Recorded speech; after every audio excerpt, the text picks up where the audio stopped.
Welcome to The Shoreline, brought to you by Shores and Islands, Ohio, where finding your lake area love is a sure thing. Thank you for joining us. I'm your host, Jill Bauer, PR Manager for Shores and Islands, Ohio. And joining me today is our social media manager, Megan Reynolds. Hey, Megan. Hello, Jill. Thanks for having me. Of course, it's been a while since we chatted, but we bring you the Shoreline every week to give you the inside scoop on what's happening here in our island and coastal communities. Real quick, June episodes of the Shoreline are brought to you by the Sandusky Pedal Company. Ready to ride, laugh, and sip your way through downtown Sandusky? Hop on the Sandusky Pedal Company's 14-person party bike. Cruise the lakeshore, enjoy your favorite drinks, and make memories with friends and family. Book your ride today at sanduskypedal.com. June is winding down, and it's been a while since we chatted with Megan, so I wanted to touch base with her on some of the cool things that are happening over on our social media accounts. So first, Megan, I want to hear about how our expansion is going. We've expanded into several new platforms and kind of jumped back into some old favorites and are doing some new things there. So how's that going? It's going really, really well. Thank you for asking. So, you know that our main focuses have really been on Facebook, Instagram, TikTok, and YouTube Shorts, but we've been expanding. So you can find us more on X and Blue Sky. We're having a lot of fun on Lemonade with just kind of expanding and showing more itinerary-based activities that you could partake in the Shores and Islands, Ohio region. And then we're also just having a lot of fun on our Pinterest board. So we're adding the Shoreline podcast, and all of our blog posts and just everything in between can be now found on Pinterest. That is very cool. You're sharing the Shoreline. So you heard it here, folks. Another fun place where you can find the Shoreline is on Pinterest. Explain, I know I asked you this the last time we talked. Explain Lemonade to me again. Yes, it's a hybrid of Instagram and Pinterest. So sort of if you're a fan of both, you're going to love this platform. You can have fun with it. You can add fonts and stickers and all sorts of cute things. But we felt like this would be a good home just to show like those food shots of all of the yummy eateries and things that you could do for dining options here. And you said it's kind of itinerary based? Yeah, so if you are on our website and you kind of see like itineraries to plan your visit, we're trying to kind of translate that over into Lemonade, where we kind of show you those. A visual. Yes, a visual. Thank you. A visual itinerary. That's what it is. Oh, so very cool. Are you kind of using the itineraries that are on our website, or are you creating new ones? Right now, we are using the ones that are on the website. Goals down the road for us is definitely to create own. We'll get there with baby steps. Of course. So just for the listener, if you're looking for those itineraries, we have at shoresandislands.com in the top tab that says plan your visit. Then in the drop down, click on itineraries that inspire. And I think there are 6 different itineraries there right now.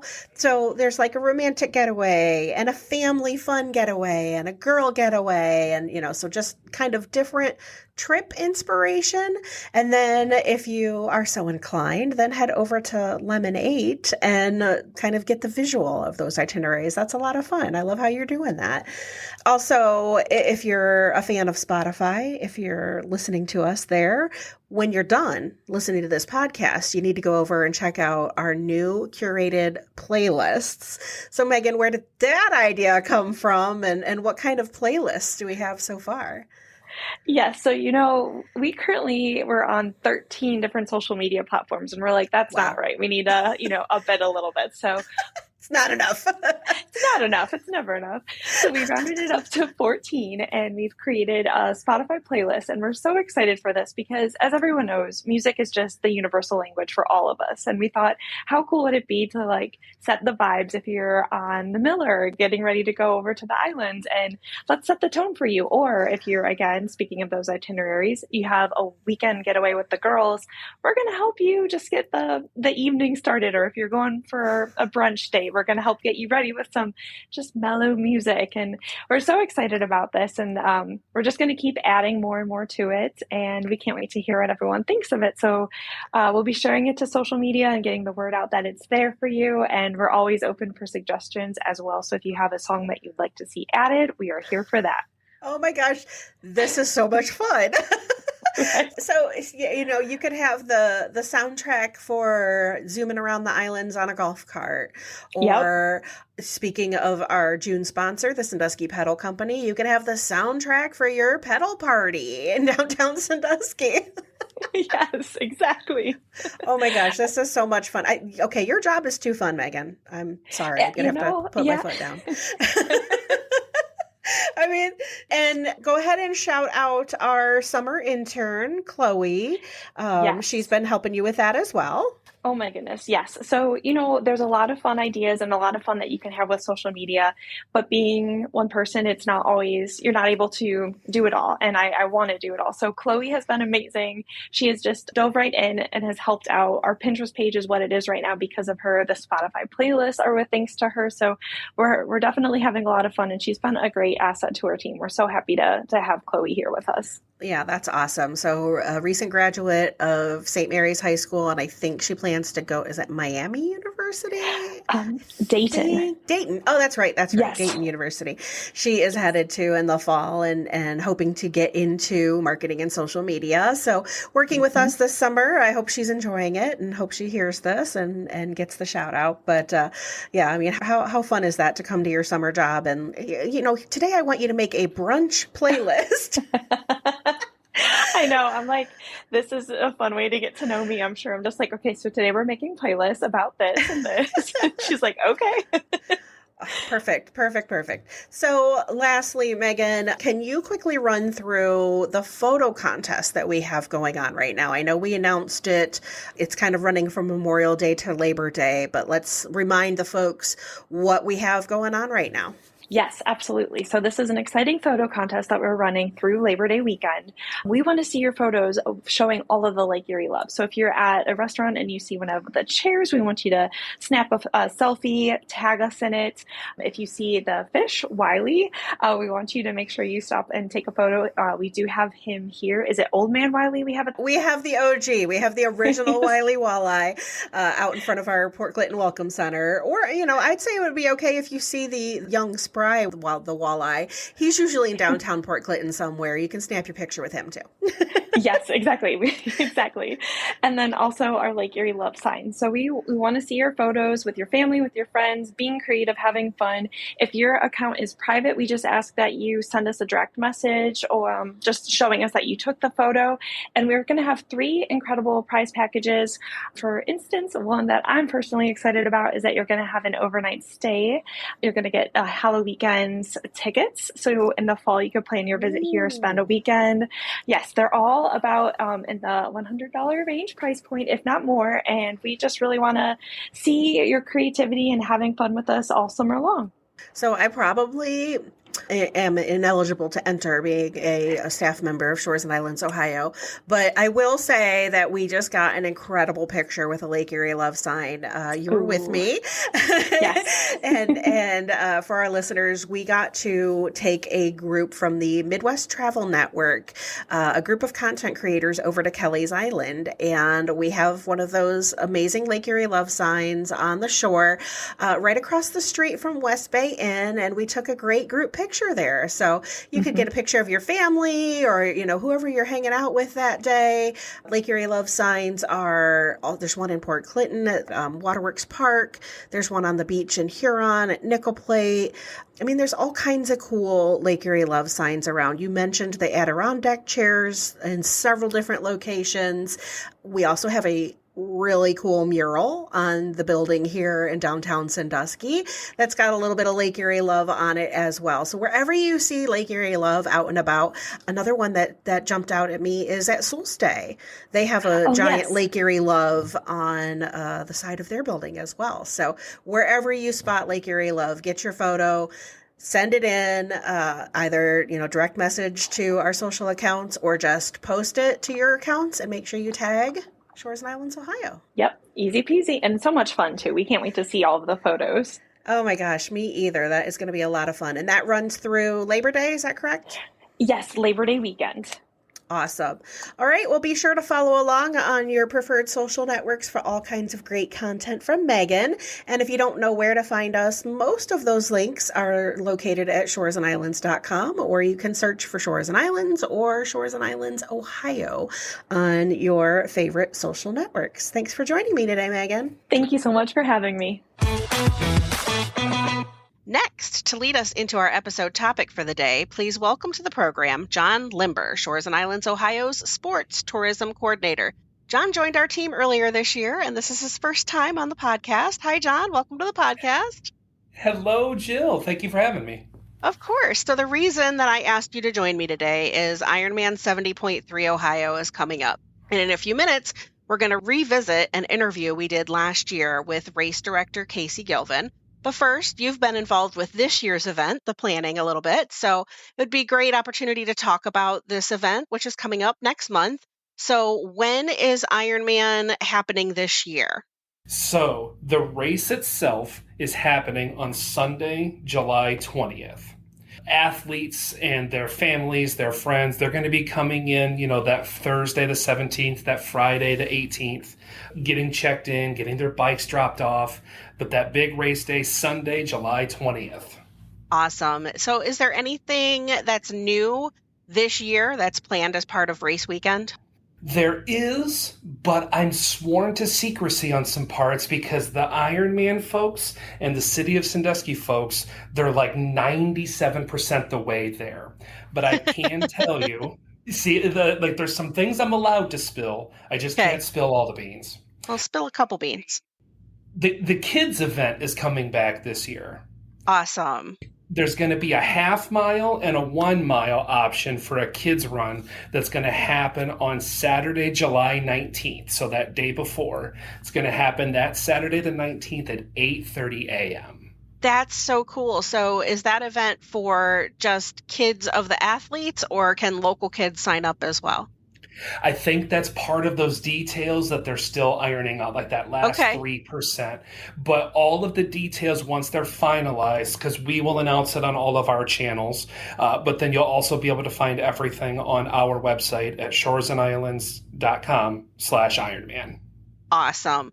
So for those athletes and spectators that are coming in for this year's race weekend, can you talk a little bit about the I Am Local program?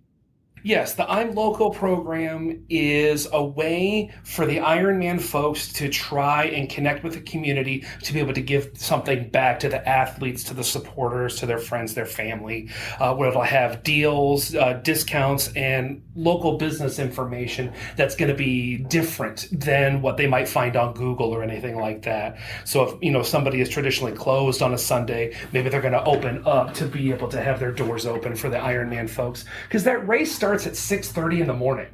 Yeah. People are coming downtown 5 a.m. Some are coming sooner because they're crazy, and I sometimes just want to hit my snooze button. Yeah. It's that opportunity for these local businesses to show their appreciation to the Ironman community. Deals and details are still steadily coming in because we have to work around all of the schedules of all of our other local businesses. But once we start to get everything sealed up, all that information can be found on our website at shoresandislands.com/Ironman. Perfect. So this is your first time in a professional capacity being a part of this race. What are you most looking forward to? I'm most looking forward to watching these athletes cross the finish line. My wife and I, we volunteered at the finish line the last couple of years, and it's incredible to have watched someone cross the finish line after completing 70.3 miles of their own body's volition. And I can't go that far in a car in that time frame. I am so jealous of them. Yeah. So it's such an incredible feat to watch somebody cross that finish line and know that they've done it. Whether they were a part of a relay with a couple of friends or have done it of their own volition. It's just such an incredible thing to watch, and I'm looking forward to it again. That's so cool. So since you're working this year, are you going to be able to be stationed near the finish line? I don't know that answer yet. I'm hoping, if anything, I might be able to might be able to sneak by and go say hi to some folks and cheer them on, and then get back to work on the professional capacity. Just as long as I keep a smile on my face, I think I can get away with just about anything. Oh, well, I hope that you can be over by the finish line, because that is very, very cool. Remind us one more time, John, what are the dates for this year's Ironman 70.3 Ohio? Okay, most important date, Sunday, July 20th, 2025. That race day starts bright and early in downtown Sandusky at 6:30 a.m. That's when they're going to start diving in the water, unless there's some weather issues, but 6:30 is the posted time. But downtown's going to start opening up at about 5 so that those athletes can get down there and get staged. That's awesome. Athlete check-ins and things are going to happen on Friday, July 18th, Saturday, July 19th, getting all of their meetings out of the way, getting the lay of the land if they're a new athlete, the returning athletes being able to connect with friends, but then also the kids event, the half mile and the 1 mile event. Once all of those details are situated, we know that it's Saturday, July 19th. We know it's at 8:30 in the morning. That's just as much as I'm allowed to share right now. That's so fun. And all of the check-in stuff is going to be at Jackson Street Pier, correct? Yes, that's correct. Awesome. All right. Well, thank you, John. Thanks for joining us. And now we're going to travel back in time a bit to revisit our awesome interview with the race director. We chatted with Casey last year about the event, and most of our conversation is still pretty relevant. So if you're new to the podcast, you're going to hear my former co-host Dayton a little bit in the interview. So shout out to Dayton. He's still doing great with his Dash of Dayton home baking business. Please enjoy our chat with Casey Gilvin. Joining us on the podcast today as our special guest is Casey Gilvin, who is the race director. Welcome to the Shoreline, Casey. Thank you for having us. I'm so excited to be here. Oh, of course. Why don't you start by telling us a little bit about yourself? Yeah, absolutely. So, again, my name is Casey Gilvin. I'm been a part of working, overseeing the race in the Northern Ohio area for 3 years now. We're so excited to be here. Previously, I also oversaw the race Ironman 70.3 Muncie in Indiana, and also have some history as a former race director of Ironman Louisville. I'm actually from Lexington, Kentucky. And I'm just really excited to be a part of this race here. Awesome. Well, we're excited to have you. So for those that are outside of the racing community, can you tell us the difference between the 70.3 Ironman, and which is what is being hosted in Sandusky, versus a full Ironman race? Yeah, absolutely. So a half Ironman consists of a 1.2 mile swim, a 56 mile bike ride, and a 13.1 half marathon to wrap everything up. A full distance Ironman is basically just twice that. So a 2.4 mile swim, a 112 mile bike ride, and then a 26.2 marathon at the end of the day. So obviously a full distance is a significantly longer day, and extra training, obviously, to support a longer distance race. Even the half event sounds daunting to me. So yeah, I am impressed by those that participate. Popping in. So this is the third year for the race here in Sandusky. I believe you guys have also committed for some future races as well. Did I confirm? Yes. Yeah. Yes, we have. Being that this is even, the third is crazy, amazing, that's around here and people love it. What was it about Sandusky and the region that made this an attractive, host location for the event? Yeah, well, I mean, it's a destination. The cool thing about Sandusky and the region is there's things to do. What we know from our athletes is they bring people with them, their family members. On average, they're going to bring a little bit under 3 people with them across, for racing 1,500, 1,600 athletes. That's a sizable, opportunity for the community and the economy to be a part of this race. But yes, I mean, it's the lakes, it's the vacation. Obviously, there's some roller coasters in close proximity, right? Which is really cool. And every time we go up there, it's like I find something new about that area. And me personally, just being from Kentucky, been exposed to a little bit of Ohio. But I'll be honest, before I'd been to Cedar Point, did not know really, all the other cool stuff. I mean, I was like, what? Ohio's got islands, right? Which is, we love to hear it. Yeah. And it was the first time. It's like, I've been to Ohio a million times in my life. And it's like, Oh, islands. And it was, it's so cool. And it's got a nice lake vibe. Obviously, there's so many great restaurants. There's so many great local places that are unique to that region that just kind of really make this a good selling point. And then obviously our partners. We couldn't do this, with our partners, obviously with Ben's team. Obviously, City of Sandusky plays a huge role, or other counties and townships. We're so thankful for those partners. And it's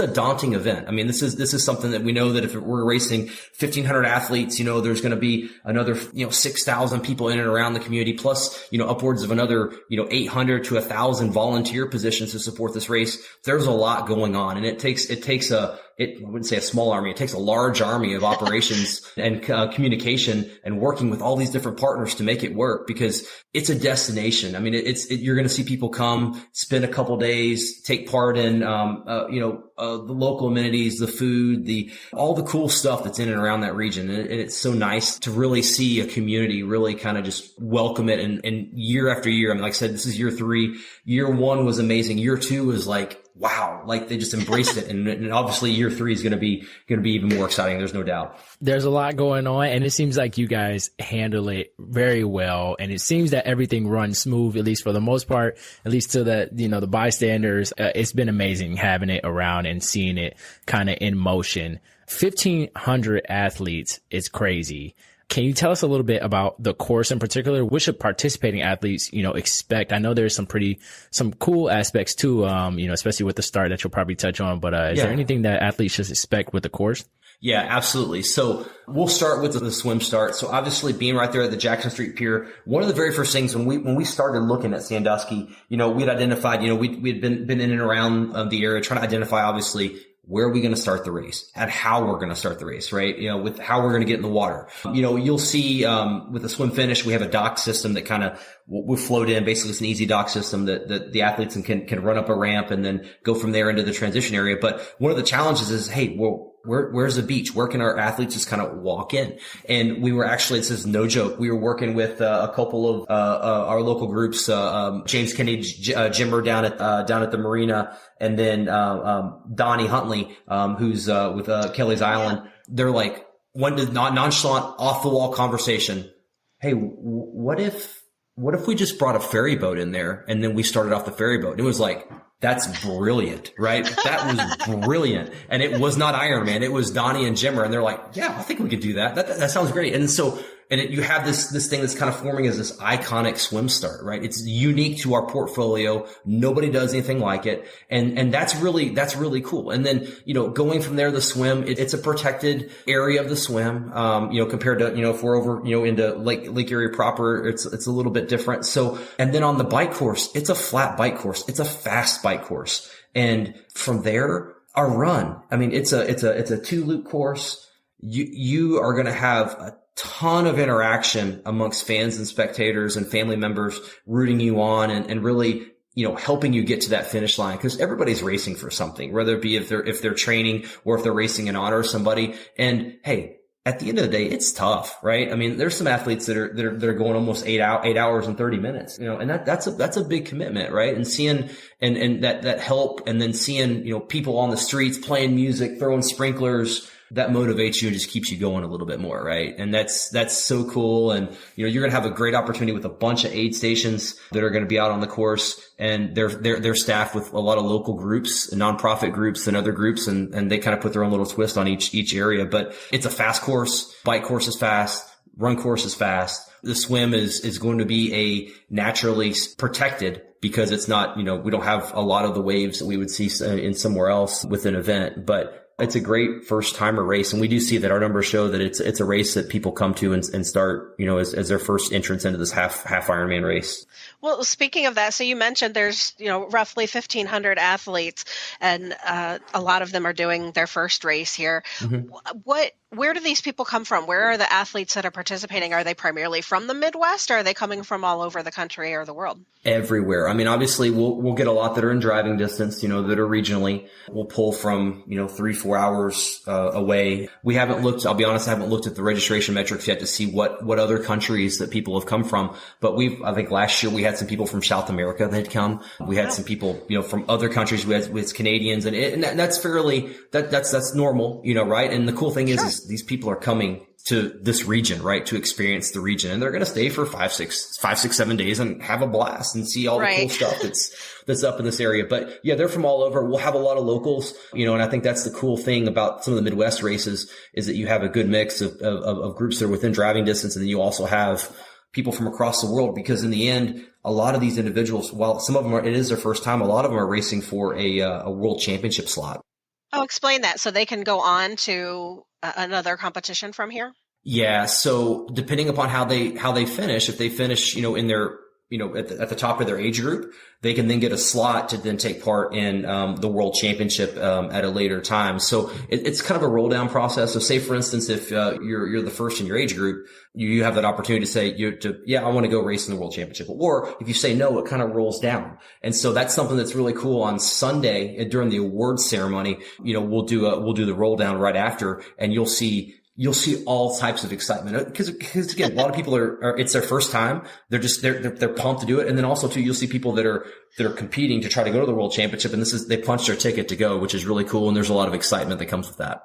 That is really exciting. And you mentioned the people coming in. If they're coming from a long distance, they're likely coming in for probably the whole week. They want to see the course and try the course out. That's always one of my favorite things is the week leading up to it, watching all the athletes in the area, just kind of checking it out and going on the bike ride, because the courses are published and they can see, where probably the only thing they can't do is the swim. I think that's only available the day of, or is there a practice swim?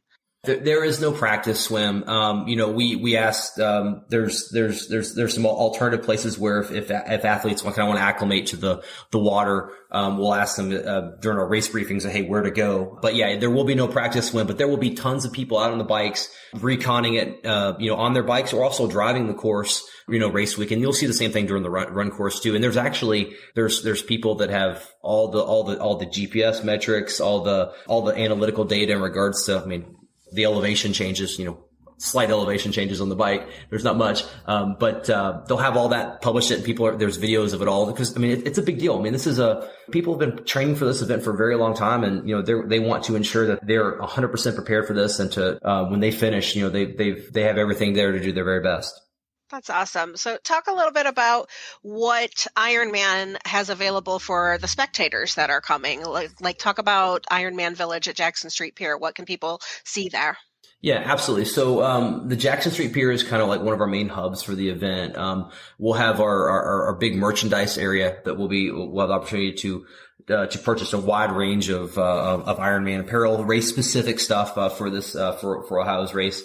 And then we'll have, our vendors that are some of our partners, for Ironman that kind of travel around that kind of have products that are very similar to, or I guess the support, like, triathletes, in the merchandise area, obviously, there's gear, but there's also the recovery boots. Everybody wants to jump in, put the recovery boots on for compression and whatnot, which is kind of cool. Everybody kind of wants to play with those. And then obviously, in the vendor area, there's a wide range, right? And then it's an opportunity for people. We have a bike store there, for people to work out, to have their bikes worked on, tweaked, or that, hey, if an athlete forgot something, how to, bike tubes or something like that, how to purchase that, because that's an important aspect, for the races to have all your equipment. But yeah, it's a great time. We'll have, we'll be working with the city. They'll have some food truck vendors down there. I believe there's a concert leading up to the event. It's not a part of our event, but a couple days before the event, there's a concert. They'll be setting some things up, and then we'll be kind of building out our footprint, I guess, on the pier and whatnot. So, we're excited to be down. The pier is an amazing venue, and having the cool thing, and I forgot to mention this earlier, that makes us so cool, is everything's so close. Like literally, as spectators, you can go from, the finish line to the swim start to the transition area at the marina. It's like a half a mile walk. Like, you don't really see that. Like, I'm also the race director for Ironman 70.3 Louisville. And, there's a big gap between the swim start, swim finish and the race finish. And so having this all close together is very unique. And the cool thing is there's so much to do inside that area. There's restaurants, there's places to hang out in, while your athlete is out on the bike, you can go get coffee, you can go eat, you can go get one of the best waffles I've ever had over there at Wake Up and Waffle. Wake Up and Waffle. Yeah, but that's the cool thing about Sandusky and the region is there's so many great places that tell the story very well. And I hope the athletes and all the spectators that come, they take part in that, because it never ceases to amaze me. There's something new that we always find every time we go up there. I will also add to that, as far as the local community and support goes, we also are still working on and putting together the I Am Local program. And that will all be available, I believe, on your website and on our website. But kind of those businesses that are catering to the event, they're going to open up extra early, right? Because you did say it was a 6:30 a.m. start. So, you watch your athlete go into the water at 6:30 a.m. and then you may not see them again for several hours. There will be businesses that will be open and will cater you earlier in the morning. And then there will be businesses that are open all day long and things that you can do. Of course, Shores and Islands, Ohio, we're right downtown as well. So we can help people find all the fun things to do in the area as well. So is it too late for people to register? No, it's not. You can still register. This is no joke. This is funny. Last year we were actually down at the pier during registration. So registration will happen Friday and Saturday leading up to the race. And last year we had a gentleman who came down from, he worked at one of the restaurants, and he's like, how do I register? And we're like, well, most people register early, but we have on-site registration. He's like, well, a bunch of my employee friends have taken up a collection and they want me to race. And I'm like, did you train? And he's like, no, but I'll be good. I'm like, all right, cool. Check. Got it. So he registered, but yeah, there's still slots that are open to be able to register. Yeah. So it's, depending upon, obviously there'll be some opportunity, obviously between now and we got a month out. So, you got plenty of time. You got a little bit of time to train, to get going. But yeah, but there's still opportunities to register, to hop in the event and, take part. All online, I'm assuming, on the website for, this year and next year. Yeah. So what we'll do is for this year's race is open for registration. Awesome. There's also a relay option. How does that work? Yeah. So how the relay works, you'll have, one of the three athletes will do the swim course or the swim. And then from there, they'll transition their timing chip to the cyclist. And then they'll ride their 56 miles through, Erie and, Sandusky counties. And then they'll come back in, grab the chip, give it to their athlete, that's running, and then they'll run, through downtown Sandusky and then finish. So, relay teams, highly sought after. I mean, people love to do this because it's a great entrance to say, hey, I can't swim. And so who can swim? Somebody else. I find a friend that can swim, and Shores and Islands been swimming, right? So, he's rocking and rolling. And then you find a cyclist. And then if you find a runner, and it's a great way to get engaged into, the sport, the distance, which is really cool because it's a very empowering sport. It's something that, it never ceases to amaze me how you're motivated and you're to really, I mean, this is every individual's like, one of their crowning achievements, right? And it's a great day, and there's always smiles, right? And, the full distance Ironman, we don't do relays. So this is what's unique about a 70.3 is the relay option. So it's really cool. That is really cool. So what about volunteers? Are you still looking for local people or maybe family that's along with the athlete who want things to do? Where can they find out about volunteer opportunities, and what kind of things are there for them to do? Yeah, perfect. So yes, we are still working with our volunteer director to find a couple some groups. We have a couple bike aid stations that are still available, and then a run aid station and a couple other key areas that we're looking for, like big groups to be able to support. So what the Ironman Foundation does, it's obviously our foundation wing of Ironman, is that part of our volunteerism is that we provide grants for nonprofits and groups that support the event. So we have a number of groups that are taking part this year that are a nonprofit, say a high school soccer team or a church group or anything in between, and they'll work an aid station or they'll help with Swim Start, or they're out on the kayaks for the swim, a wide range. So the easiest place to go to find registration opportunities is to go to our Ironman website, and then from there there's a volunteer link. You can click on that, and then it'll take you to to the volunteer page. Literally, there's about 40 different areas that we look for volunteer groups, but we also look for individuals too. Like you talked a little bit about spectators of athletes or something. We see a lot of people that say come in, drive in from Chicago that are with their athlete and, hey, I want to be a part of the race. I want to help because if it wasn't for the volunteers, we couldn't do this. And they'll go volunteer for, say, like Finish Line, or they'll help out, or hey, they'll help out with the transition area with bike check-in or check-out or whatnot. So we have a lot of opportunities, not just for groups of say 10, 12, 30, 40, but also individuals, right? There's also a general volunteer, sign up for, hey, I don't know what I want to do race day, but I'm going to sign up as a general volunteer, and then we'll reach out to you, and we'll figure out how we can put you into the event and help out, which is really cool. They'll get some swag, a t-shirt. What we're going to feed the volunteers, which is cool. And then you really the cool thing about it is that you get the opportunity to be really close to the event, right? I mean, obviously the finish line is so cool. You're in the finish line shoot, you're putting medals on people. They've been working so hard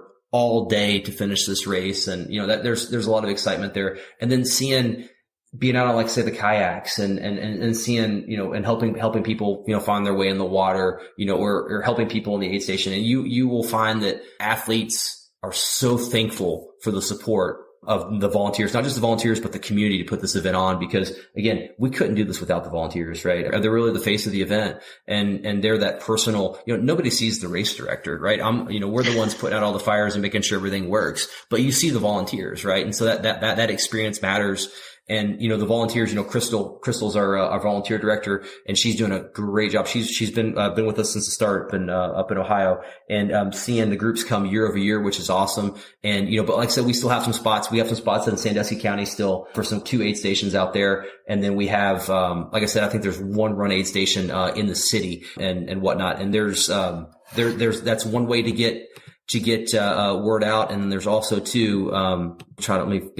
always screw up the email here, so I want to make sure I got the right email. There's an Ohio Volunteers email, and that is IM70.3Ohio at IronmanVolunteers.com. And that goes directly to Crystal and say, hey, I'm interested, into being a volunteer or a group. And then also on our registration, on our Ironman page, there's a link to go to our volunteer registration portal, and you can see all the jobs that we have. And we got a wide range of jobs and different times, not even just race day. We have some stuff earlier in the week to support the event, from packet stuffing to, we had a football team last year that helped us pack sandbags, right? Because, we have to, it gets a little windy around the lake, right? So we got to put sandbags on on some of the barricades and stuff. So there's a wide range of wide opportunities, obviously, to support the race. And then, we have a huge opportunity to be able to give back to the community, through our volunteerism grants.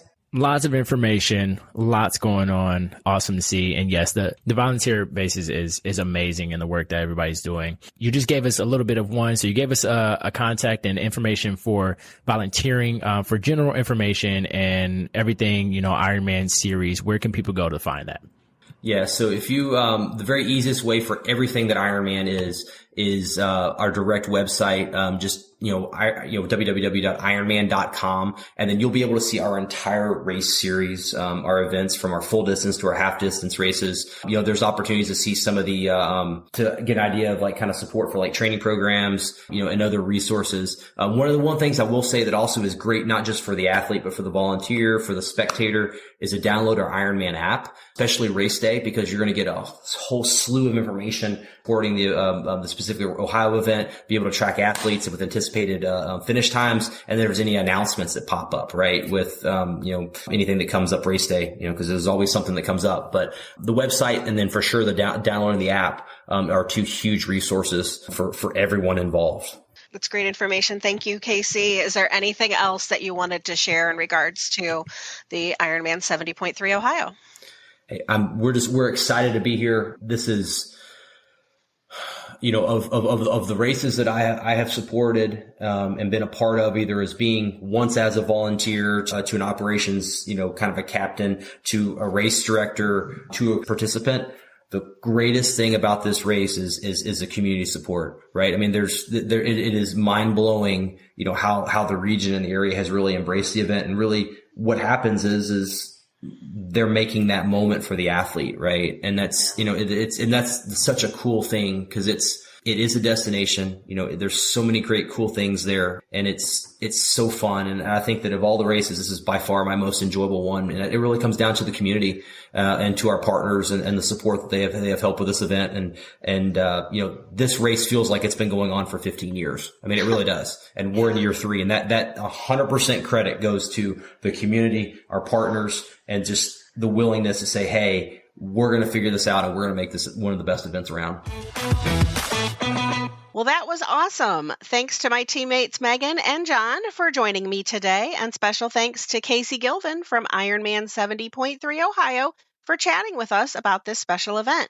And a reminder that all of June's episodes of The Shoreline are brought to you by Sandusky Pedal Company. So extra special thanks to them again for their continued support.